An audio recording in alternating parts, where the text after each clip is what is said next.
Yana sizlar bilan doktor Eshonov. Xalqni tibbiy savodxonligini jinsiy tomonlama, ayniqsa yoshlarni savodxonligini oshirishimiz shart va bu muhim. Ko'pchilik yoshlar to'ygacha sabr qilmasdan jinsiy ehtirosga berilib, pinhona uchrashib, bir-birlari bilan jinsiy buzuqliklarni ishlarni qilib yuradi. Ayniqsa hozirgi zamonaviy hayotda turli xil kliplarni, turli xil televizordagi yoki ijtimoiy tarmoqdagi bo'layotgan vaziyatlarni ko'rib turibsiz.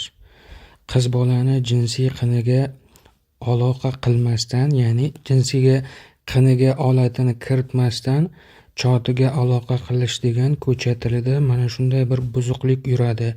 Bu ish bilan shug'ullanadigan, ehtirosga berilib, to'ygacha tanasini yigitga berib qo'yadigan qizlar bor. Oqibatda to'satdan homilador bo'lib qolayotganlari ayniqsa ko'p uchrab turibdi.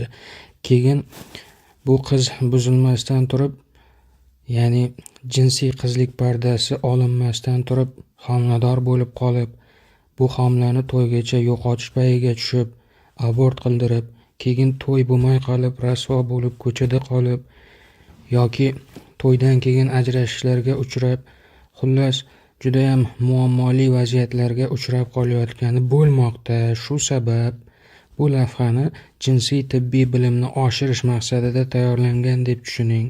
Negaki qiz bolani qizligi buzilmasdan homilador bo'lib qolmaydi deb o'ylab, ayrim nopak yigitlar qizlari qalbiga yo'l topib, tez orada uylanaman-ku, to'y bo'ladi-ku deb u yoqqa bu yoqqa chekkaga chiqarib, ayniqsa mashinalarda mana shunday qizlarni oyog'ini orasiga jinsiy a'zosini ishqalashlar bilan yoki tirashlar bilan bir-biriga xuddi sevgi mehrini bergan kabi bunday bo'lmag'ur ishlar bilan shug'ullanib turibdi.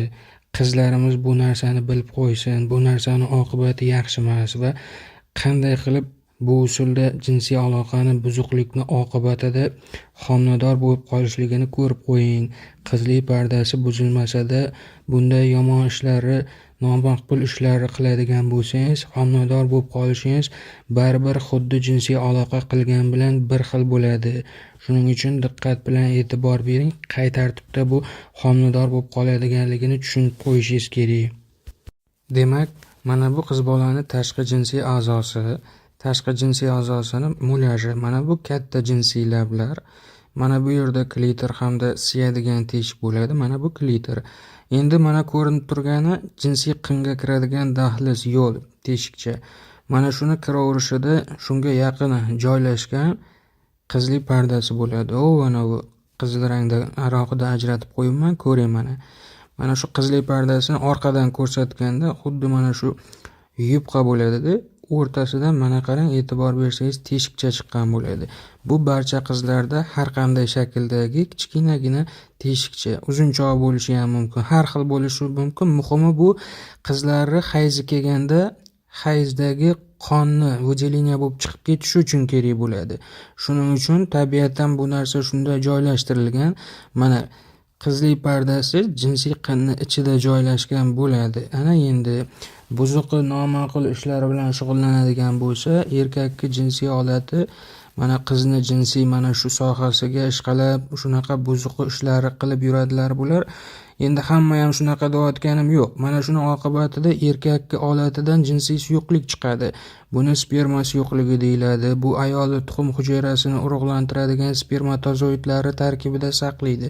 Mana chiqishi oqibatida qarang, qiz bolani jinsiy a'zosiga bir tomchi tushsa-da, uni ichidagi hujayralar harakat qilinish qobiliyatiga ega bo'lganligi uchun o'sha yuqorida ko'rsatgan qizlik pardani o'rtasidan teshikcha hosil bo'lgan joyidan ichkariga o'tib ketadi. Oqibatda shuni natijasida qiz bola turmushga chiqmasdan turib, jinsiy sohasida joylashgan qizlik pardasi buzilmay turib homilador bo'ladi. Mana bu urug'ni, hujayrani ko'rinishi, mana bu oq suyuqlikka ichida borda, bu ko'zga ko'rinmaydi. Mana shu qizlik pardani o'rtasidan teshikchadan mana bunday hujayralari millionlab o'tib ketadi bunday buzuqlik bilan shug'ullanganda. Oqibatda sizda tayyor turgan mana follikulangiz bilan u ichkarida uchrashadi-da, homila hosil bo'ladi.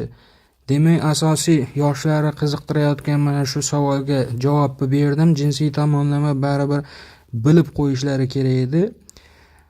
Jinsiy aloqa bilan, ya'ni qinga erkakka olati kirmagan taqdirda ham baribir qiz bolaga mana shunday jinsiy suyuqlik jinsiy sohasiga tushishi bu uni homilador bo'lib qolishini sababi bo'ladi. Shuning uchun to'ygacha sabr qilish kerak.